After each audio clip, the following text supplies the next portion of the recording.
नमस्कार साथियों, अभी 5 मिनट पहले की सबसे बड़ी खबर आपको बता दें।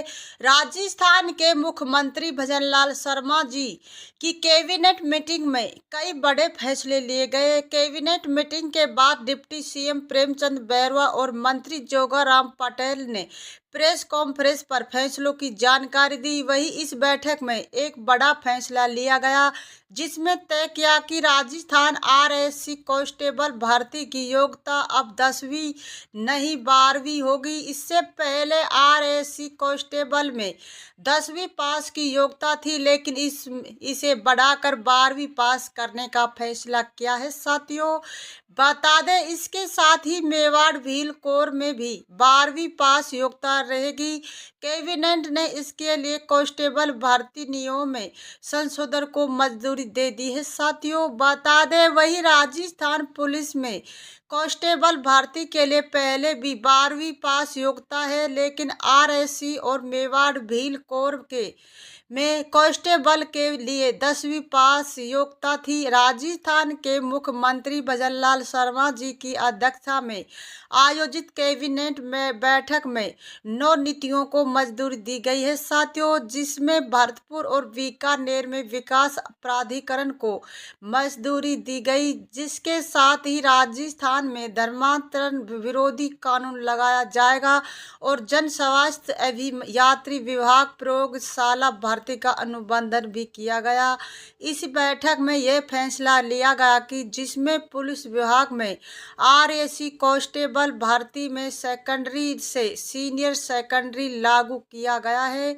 इसके साथ ही प्रेस कॉन्फ्रेंस में मंत्री जोगाराम पटेल ने कहा, आज महत्वपूर्ण निर्णय लिए गए जिसमें राजस्थान के आर्थिक विकास में नए आयाम करने वाले अनेकों आर्थिक विकास किए गए, जिसके तरह बताया गया कि निर्यात कैसे बढ़े, एक जिला एक उत्पादन को कैसे बढ़ावा दिया जाएगा, इसकी नीति बनाई गई। इसके साथ ही पर्यटन उद्योग हमारे लिए महत्वपूर्ण है और पर्यटन के क्षेत्र में रोजगार भी विकसित किए जाएंगे। साथियों, बता दें मुख्यमंत्री भजनलाल शर्मा की अध्यक्षता में मुख्यमंत्री कार्यालय में कैबिनेट मीटिंग हुई। मंत्रिमंडल बैठक में प्रदेश के औद्योगिक और आर्थिक विकास को गति देने के लिए नई नीतियों के अनुमोदन समेत कई अहम निर्णय लिए गए।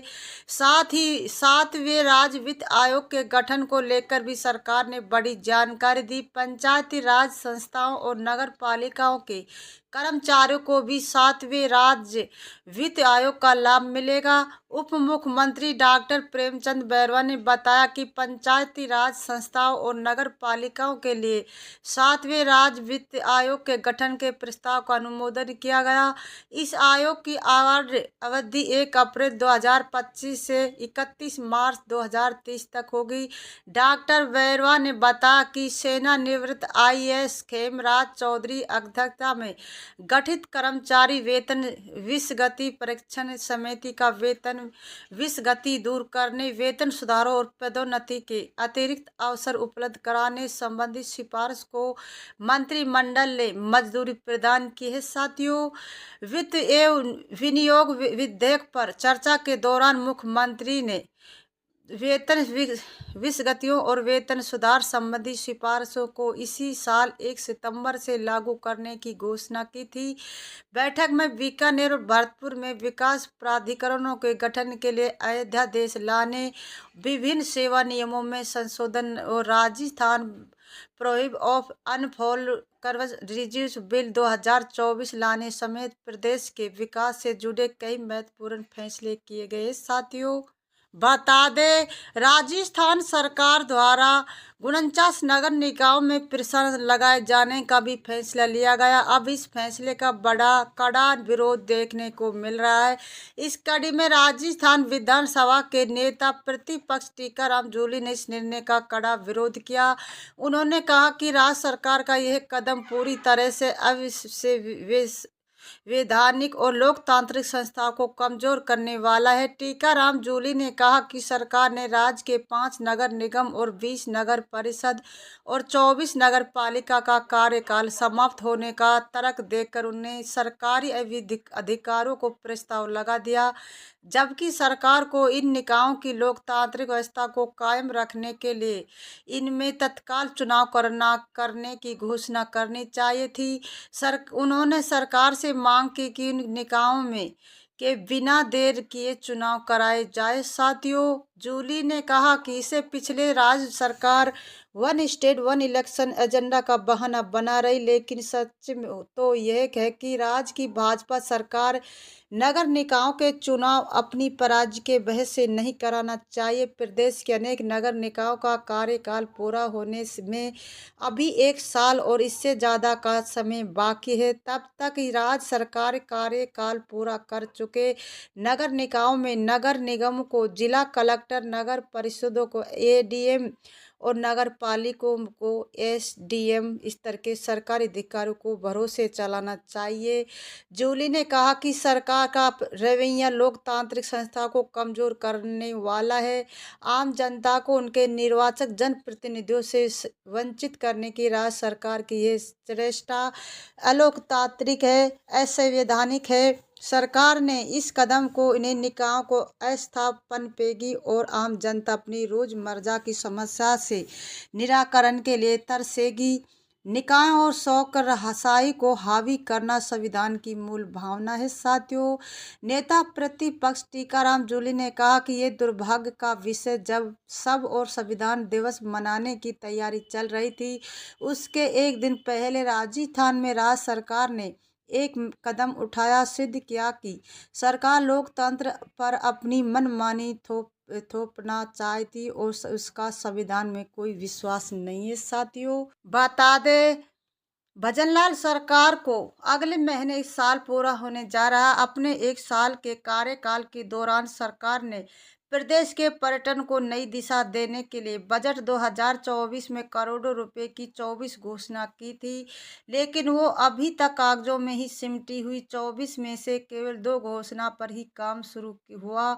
शेष सभी अभी तक कागजों में बाहर नहीं निकल पाई। इनमें 100 करोड़ रुपए का घाटू श्याम जी कॉरिडोर प्लान भी शामिल है। साथियों, राजस्थान में सत्तारूढ़ होने के बाद मुख्यमंत्री भजनलाल शर्मा सरकार ने लेखानुदान परिवर्तित बजट में पर्यटन विभाग को लेकर 24 बड़ी घोषणा की थी।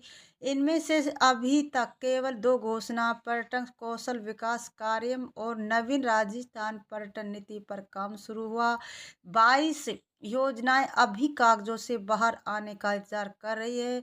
इन 22 घोषणाओं की अभी तक डीपीआर भी बनकर तैयार नहीं हुई, जबकि लेखानुदान बजट को पारित हुए 9 महीने, परिवर्तन बजट को पारित हुए करीब 7 महीने हो चुके हैं। साथियों, बता दें पर्यटन शासन सचिव रवि जैन ने बताया कि राज्य सरकार ने आरटीसीएफ में 5,000 करोड़ रुपए देने की घोषणा की है। अभी हम ज़्यादातर योजना की डीपीआर बना रहे, यूरिटर्म के काम परिंग के साथ होते लिहाज में इन्हें समय लगता। जैन ने बताया कि डीपीआर एक बार बनकर तैयार हो जाए उसके बाद टेंडर निकाले जाएंगे। सभी योजनाओं का काम प्राइमरी स्टेज पर शुरू कर दिया है। साथियों, बता दें राजस्थान टूरिस्ट पूरी तरह से पटरी पर आ चुका। पर्यटन राजस्थान खास पहचान है कि हालांकि सरकार ने उस पहचान को और चमकाने के लिए कई योजना की घोषणा की थी, लेकिन उसकी बेहद धीमी चाल से ये योजना कब पूरी होगी कहना मुश्किल है। साथियों, बता दे राजस्थान में मुख्यमंत्री भजनलाल सरकार ने वन स्टेट वन इलेक्शन के फार्मूले पर आगे बढ़ती दिखाई दे रही। प्रदेश में 59 निकायों का कार्यकाल पूरा हो चुका। यहाँ चुनाव कार्यक्रम घोषित नहीं किए, बल्कि सरकार ने प्रशासन लगा दिए। सरकार ने पिछले साल संकेत दिए कि वे पंचायत और निकाय चुनाव एक साथ करवाना चाहते, लेकिन कानून में कोई संशोधन नहीं हुआ। ऐसे में कांग्रेस अब इस मामले को कोर्ट से निपटाने पर विचार कर रही है। साथियों, शहरी विकास एवं आवास मंत्री झावर सिंह खर्रा ने 2 महीने पहले दिया था कि शहरी स्थानीय निकाय और पंचायत राज संस्थाओं के चुनाव 2025 में एक साथ करवाए जाएंगे। प्रदेश की भाजपा सरकार ने पिछले बजट में घोषणा की कि राज्य भर में स्थानीय निकाय चुनाव एक साथ कराए जाएंगे। हालांकि राज्य सरकार की ओर से अभी तक इस संबंध में कोई अधिसूचना जारी नहीं की गई। नहीं आयोग इस बारे में कोई चिट्ठी लिखी। अब कांग्रेस इस मामले में लेकर कोर्ट जाने की तैयारी कर रही है। मौजूद संवैधानिक व्यवस्था में जो कानून उसे पंचायत और निकाय चुनाव 6 महीने से ज़्यादा टाले नहीं जा सकते हैं। साथियों, बता दें, हालांकि राज्य निर्वाचन आयोग ने सभी जिला चुनाव अधिकारियों को निर्देश दिया कि वे प्रत्येक वार्ड के लिए आवश्यक समझे ताने वाले मतदान केंद्रों का चयन करें। आगामी नगर निकायों के चुनाव के लिए मतदान केंद्रों की सूची प्रकाशित करें। साथियों, वीडियो की लाइक करें, सब्सक्राइब करें, बेल आइकन ऑन कर दें ताकि वीडियो का नोटिफिकेशन आपको मिलता रहे। जय हिंद, जय भारत।